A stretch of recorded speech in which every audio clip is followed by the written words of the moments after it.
Halo bos, selamat petang, saya Mr. Pang. Hari ini kita kedai ada tapak yang kereta ni customer trade in tahun 2010.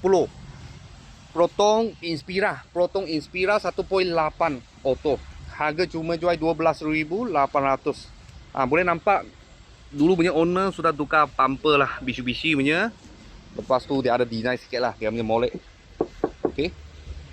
Sport rim sudah tukar lah besar-besar. Tahun 2023 punya tayar. Tak silap I ini kereta ini 18 inci 18 inci. Depan dengan belakang sama.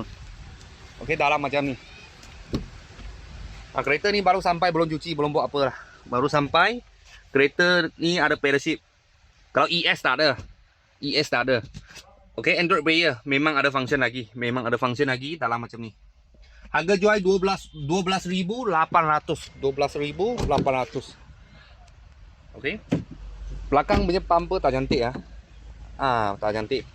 Costa mungkin Costa ada kena sikit sini. Okey.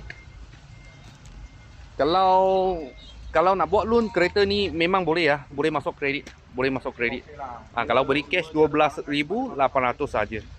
Kalau bos-bos dan kawan-kawan siapa minat, boleh kontak kita lah. Kita ada tapak yang kereta ni. Kalau ada apa mula-mula kita, saya akan video lagi. Thank you bos, thank you.